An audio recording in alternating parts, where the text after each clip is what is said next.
What's up, YouTube? I'm back with another video, and today we're gonna be reacting to the history of Jaro City. Shout out Chicago Scene '88, and this is y'all probably heard about them for real. That's where that FYB J Main dude was from. A couple other people that was affiliated with like FPG Duck and all of them. A lot of them was from like Jaro City, and it was connected with like FPG and all that. But yeah, pretty much just the GD side of things, like for that South side. But there's a lot of different people like mixed in there for real. But this video, I'm surprised, is only 20 minutes. Like usually they're like a lot longer. But and this is about like a whole group of people. But I guess there's not as much like information on them for real, cause they not like as known. You feel me, on like a mainstream type level. But yeah. Don't forget to let me know what y'all think about this in the comments below, man. Make sure y'all follow my social media link in the description. Let's get straight into this.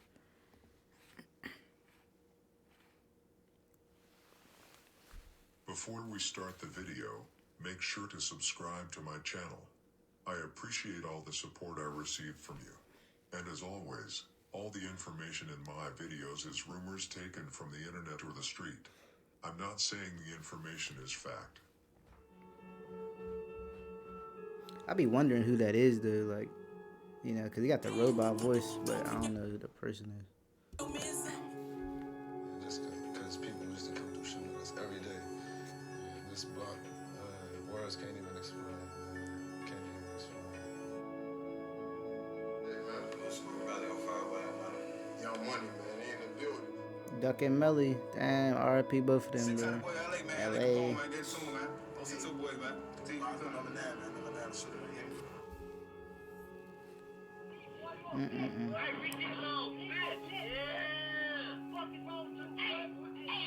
JoJo was really teed. I don't know, cap. Yeah, people turned up for You have to be that movement.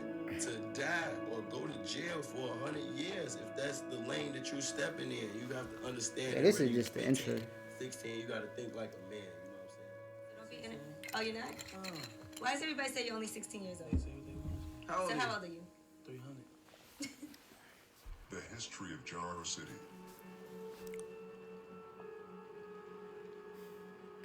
I wonder how far he's gonna go back to.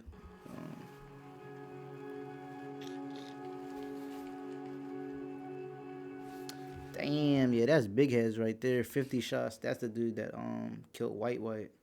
The song that Vaughn was like, "Turn me to a demon." But yeah, that was the dude right there. Damn, they got big people locked up. They lost a lot of people too. Like Jaro City lost some of the most people, I think. But they've been around for the longest too. Like a lot of them. I know they like hella big as well. So. This is the story of Jaro City, how it was formed, and some short stories about their members. As most people probably already know, Jaro City is mainly located on 62nd and Vernon, but their territory extends from 61st to 60. Remember Vaughn made that song? He was like, Vernon, that's our one way. Hop out, fucking broad day. Yeah, so I guess he was talking about that place. You know what I mean?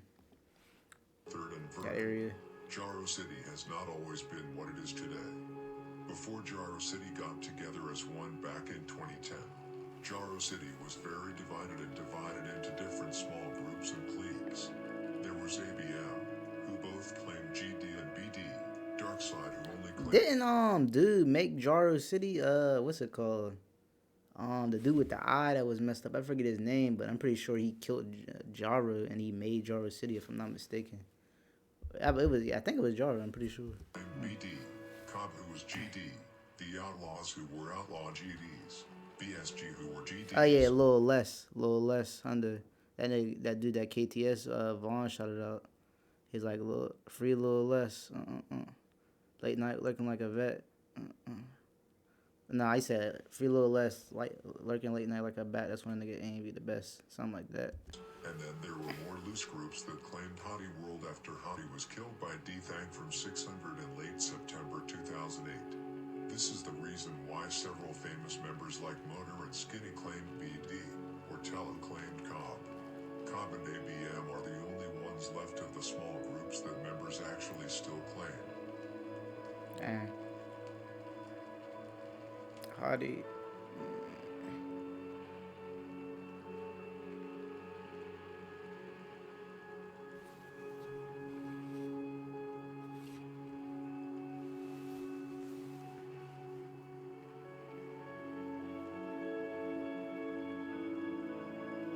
they both dead. Wasn't they?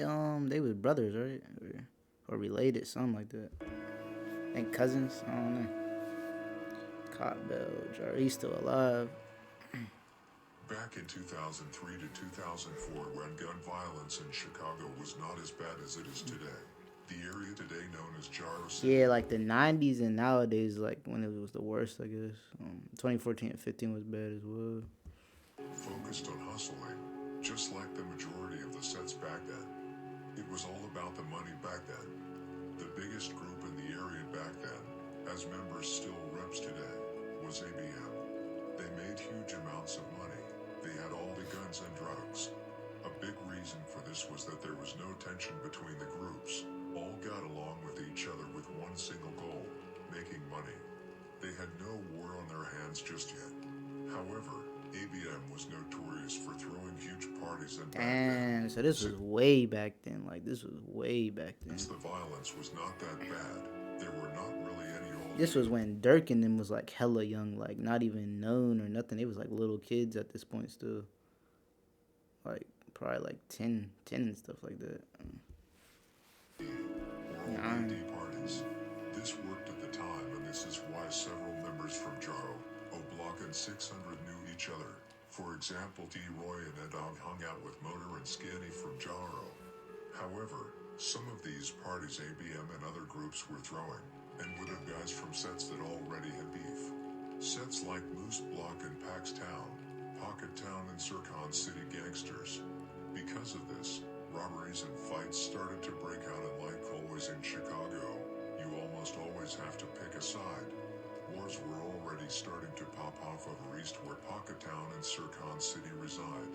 ABM and other groups had a lot of east side affiliates and were cool with a lot of sets that were beefing with each other. Jarvis, for example, which we will be coming to soon, was cool with several members from Sircon City, but also guys from Pocket Town. Yeah, Jarvis. That's what I was talking about. Isn't that how Jaro City got made? Jarvis.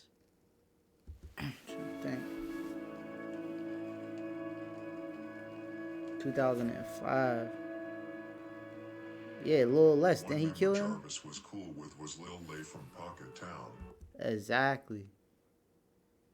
And then, yeah. Which many do not know. They actually hung out with each other, which was no wonder because Jarvis was moving around with members of Pocket Town. Because of Jarvis hanging out with Pocket Town's enemies from Sircon City, even after the side Oh, yeah, they wasn't cool with them way back then. So that NLMB, all that stuff, like, that go way back. Like, became a trend slowly but surely. It was almost as if he was picking them over Pocket Town, even if that may or may not have been the case. Fast forward to December 2005, there was a house party happening that ABM and Sircon were present at.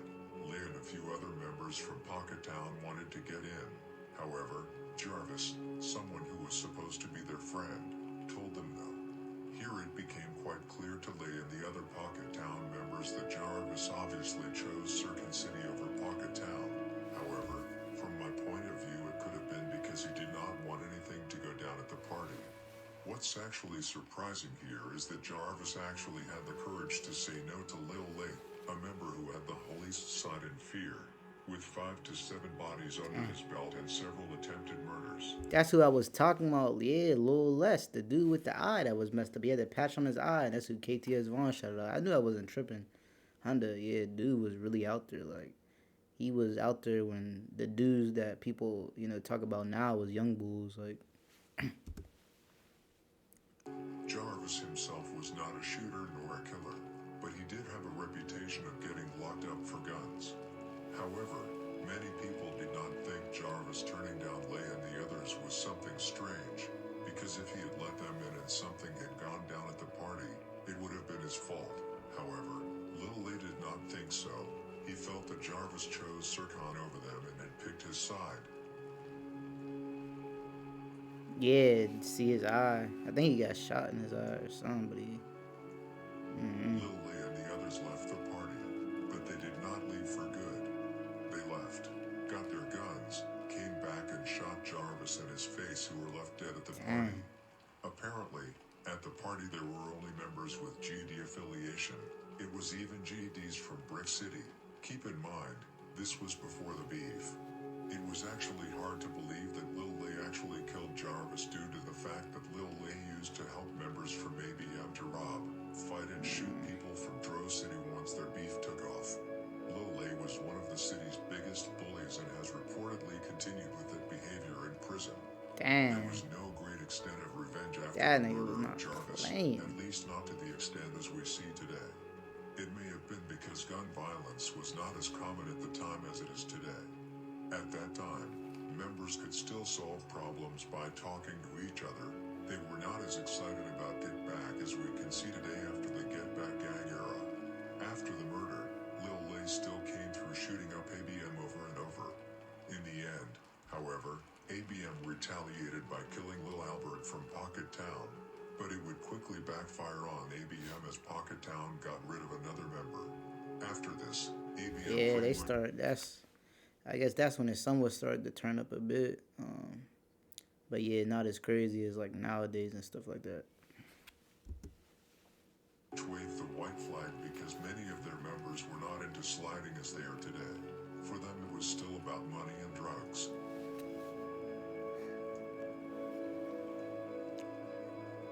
That's Jarvis, Jaro, under Lil Les made Jaro City.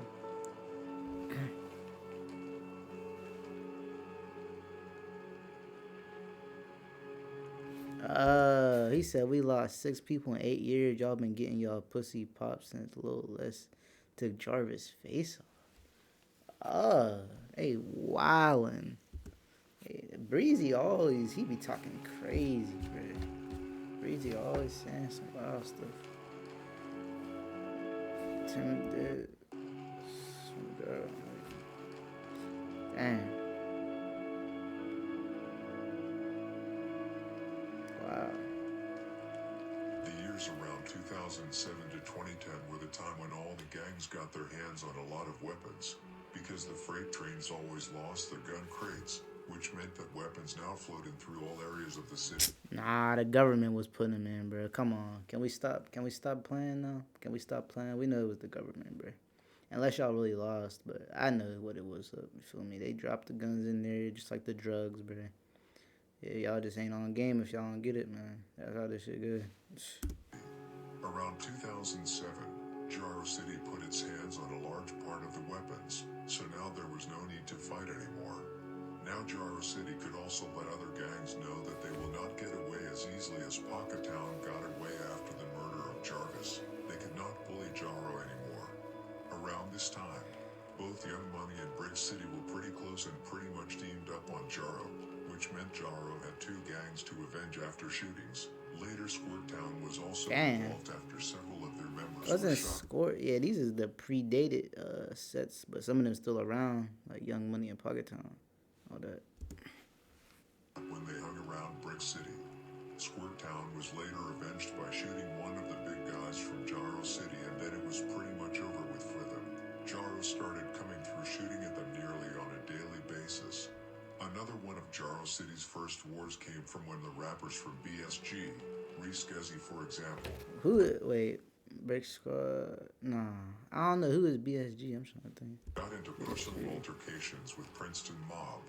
It is even rumored that Reese killed Scoop from their block, which later resulted in the deaths of Hood from Dro City, Puff from BSG, and Lil Wood from Crash Dang, Town. they was not playing. However, the war between Princeton Mob and Jaro City took off quite quickly due to the fact that the wars with their main enemies got more serious, which shifted their attention from each other.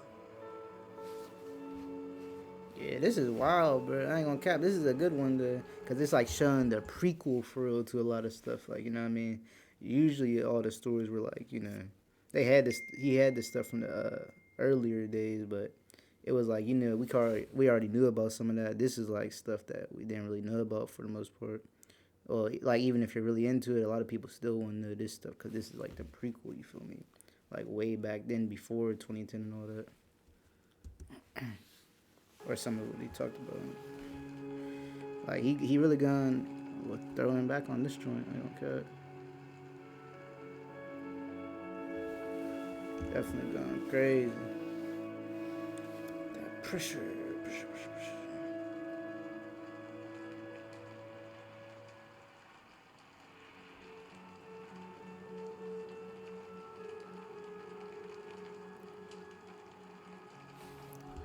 Shout out them real demons. 39 LP if you're not Sue or 051 Young Money or Jaro or Gio or Princeton Mall. Dang.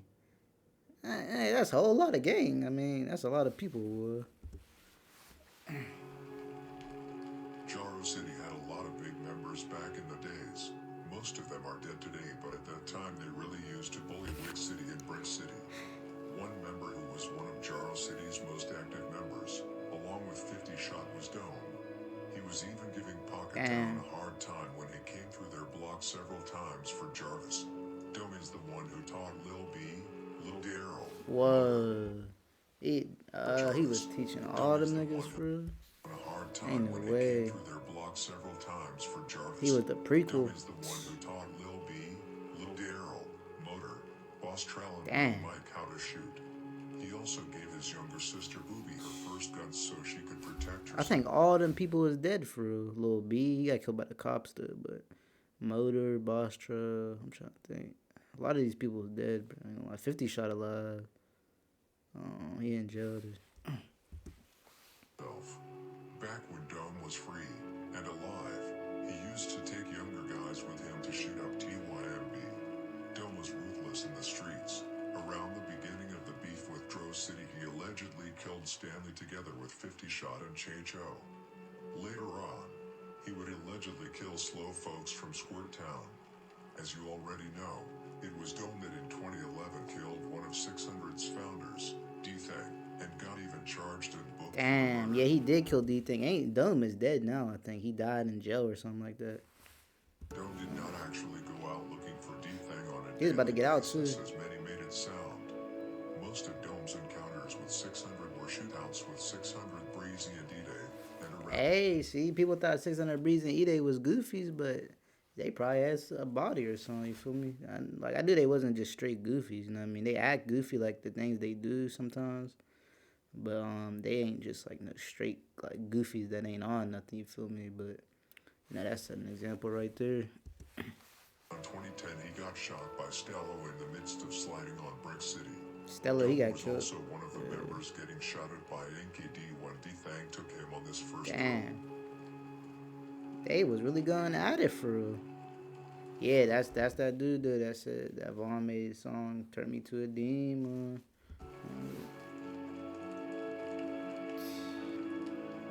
Yeah, he really died in jail if I'm not mistaken.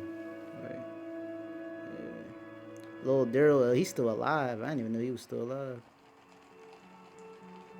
Yeah, he got killed by the cops. Lil B was putting in that work. They said he was really going crazy too. There was always big killers for everybody's shit, you know what I mean? But a lot of them died or is in jail. Astra, they got him when he was about to leave. Lil Mike currently in jail, released in 2004. So he's about to get out for real. Alright, Lil Mike, damn. I ain't heard too much about him, but I guess yeah, he was really like probably a factor back then for real.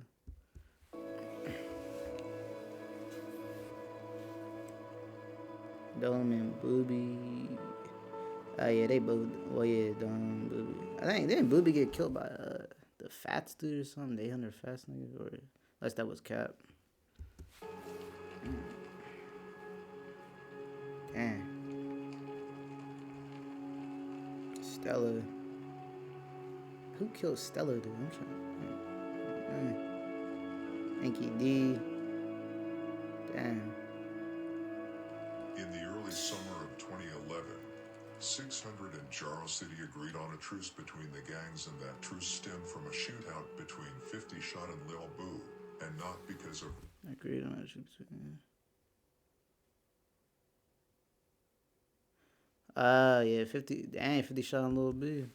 That Lil Boo, they was going crazy. That they gave Jaro hell.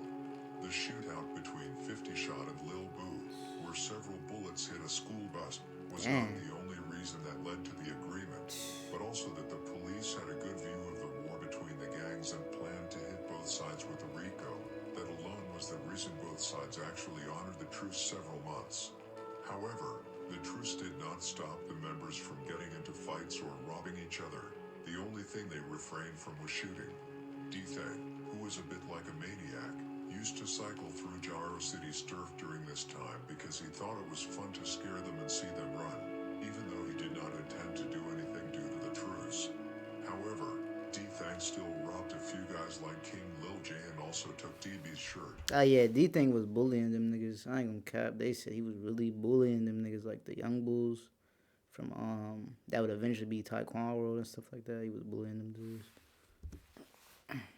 Because of And he D-Thang bullied being Lil so J. passive-aggressive, Jaro was kept on edge, which is why Tutu and Lil Jaro would walk DB home just in case. They Damn. did not trust DB. Oh yeah, TB did say, rest up, Lil Tutu, Lil B, who I salute, something like that. Thang would actually honor the truce this long.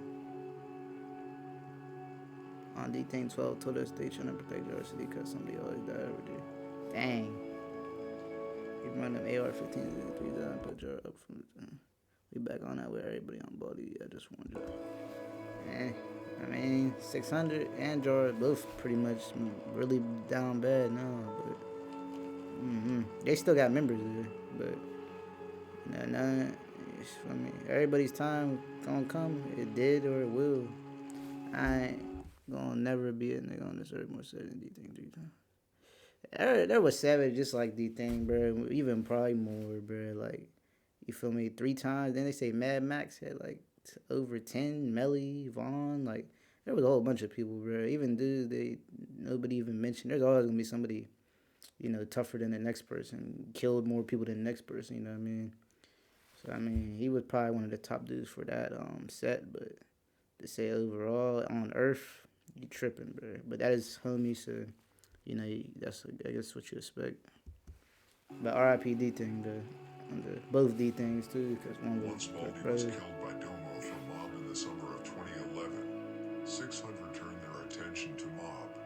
D-Thang's name was extremely Ain't Dumbo dead, or is he still alive? hot in 2011, and since the truce with Jaro was still on, he instead started to slide on Mob and allegedly killed Crystal in the midst of trying to kill Jamo. Damn. However, Jaro had not forgotten what he had done to them, with him killing both Dalvin and Hottie. However, all the top guys from Jaro were laid back at the time, as well as the shorties, and if they were sliding, it was on O-Block. After a long time of bullying by D-Thang, Dome decided to step up and do something about it. However, he was not the only one to step up. He had already taken Bostrel under his wing, and he was a heavy shooter already. Oh yeah, Bostrel. Hurling a DY and be in Zone 7, so he was down to ride with Dome. This is interesting. I'm not gonna lie. It's tragic, like all the deaths this caused, but it's like, damn, this do get interesting. I mean, this be like anywhere that has a lot of violence. There's always a lot of stories to this shit. Like, it really be getting deep for real. Like, a lot of it. I ain't gonna cap. A lot of this could have been avoided too. It didn't have to be like this, but that's just what it was. Like, you know what I mean? That's just how things played out. That's the environment it was put in and all that. D-Thang, which they did, and killed him in the truce. According to police, Dome is said to have said, "This is for Hottie." Dome was later charged and booked for the murder. Recently, in the summer of 2021, he committed suicide in jail. Yeah, he was. I think he had a long time in there, like 50 years or something crazy. He just decided to end it. Damn, R.I.P. Dumb, man.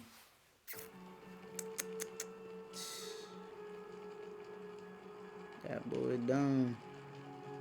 Well, that's Baldy, but I was just saying Dumbo. Dumbo locked up, so he's not dead. I'm thinking of somebody else. Some of these dudes be having very similar names. Dalvin.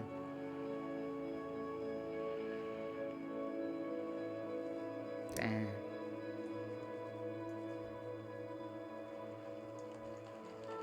He killed Dalvin, Shove for hours. His bike looking for another one. Ain't nobody like D-Thing. Damn.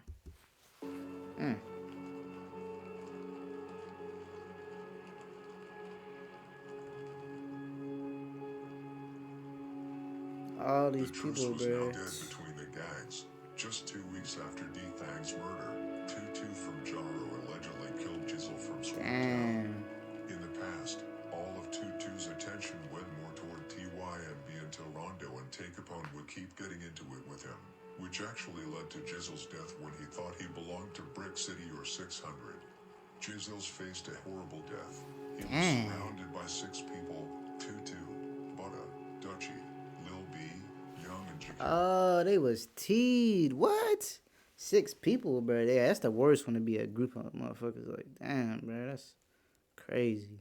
Tutu, Butter, Dutchy, Lil B, Young, and Carrot, Chaos.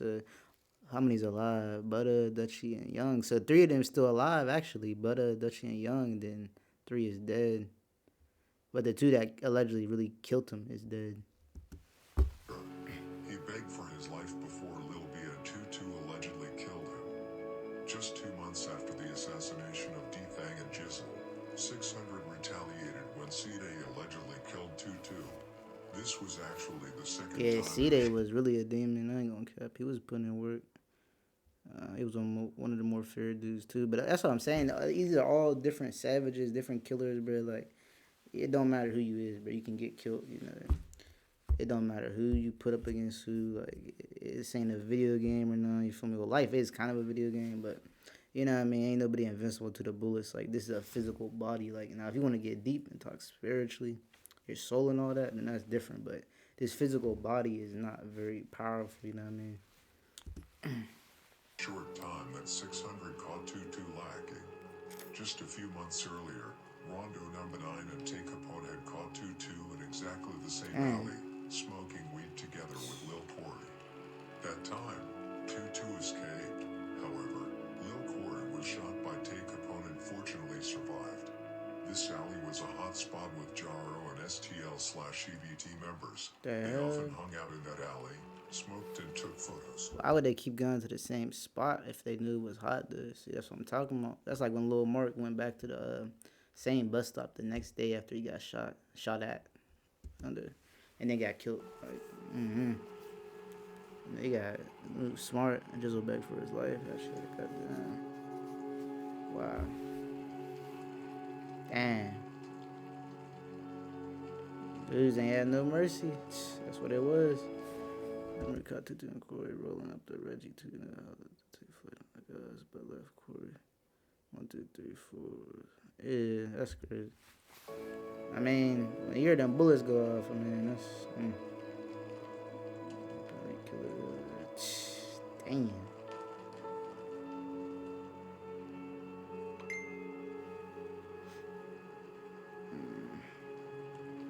Rhonda, free Rhonda, man. Free that boy Rhonda. In 2012, the war between Jaro City, 600 and O'Block exploded with bodies dropping left and right, and the war only got worse year after year and is still going on today. Real One shit. big reason why the war got worse was that bite down. Rondo number 9, Manny and C-Day shot up Tutu's funeral. They planned on killing any member there. However, most of the attendees Bite down were Rhonda, family. Manny, and There C-Day. were only a few members at the Ain't all of them locked up? I think literally all of them's locked up. Like, I don't know, Manny might be free, but I know Rondo, C-Day, and Bite Down is definitely locked up for murders. You know what I mean? But none of them is dead. You know what I mean? So that's surprising. This is the first slide where they ain't dead with some of the people mentioned. due to the fact it was mostly family and innocent people around. The preacher at the funeral has talked about this funeral and said he still has PTSD to this day. Many thought that 600 crossed the border, and after this, the war escalated. 50 shot from Jaro caught White from O'Block, which made King Von turn up on Jaro. Yeah, with Von KP5, definitely turned up. shooting Tuan and Gucci, shooting a Jaro City member in the face at Boss CJ's birthday party, and constantly coming through shooting at them. Yeah, Von turned up. A lot of these niggas turned up. They had to. You feel me? They had to. When you put in situations like that, you got to, for real. Like, Now both Dome and 50 Shot were in jail, Dome for killing D-Thang, and 50 Shot for killing White. Now the younger generation emerged that Dome had previously taken under his wing. People like Motor, Skinny, Lil Jaro, Lil B, Boss Trap, all of them is pretty much dead now. You know what I mean? Lil Mike started to put in major work. Motor originally came from Wiz City and still remained cool with them despite joining Jaro City. It's completely crazy that Boss Trell, Motor, Skinny, and Lil B are out of the picture today. Nearly every member who was active in 2012 is today dead. That's As most true. of you already Kinda know, Jaro City is still real active shit. today. Around the year 2014, Taekwon World was formed, which is a branch of Jaro City, and which is very active but also lost many members. New wars and alliances have started today, largely due to the murders of FBG Duck and Melly. This is the story was more about the beginning Yeah, and not kinda. contemporary Jaro City. Yeah, that was like the original. You feel me? The real deal. How it started. All the other stuff is like, off. Like how there's different genres of movies. Like you have the original like horror genre in general. Then you got like the subgenres like what's that called? Like ghost movies, paranormal stuff like that. Then you got the killer movies, and then you got like the psychological like horror movies. Like all of them is subgenres of the original. So like all of them groups is kind of like subgenres of Jaro City in a way, and like their humble beginnings, I guess you could say. Thank you for watching the That was a video. good one though. That was a Please short like, good one. I ain't gonna cap. subscribe, That and one comment like was summed together really well, like in a short period of time. I messed with that one a lot. on what you Cap. thought of it. Rest in Kinda. peace all who have lost their lives to gang violence. Yeah, that was a banger though. Okay, okay. Um, but yeah, y'all, that's the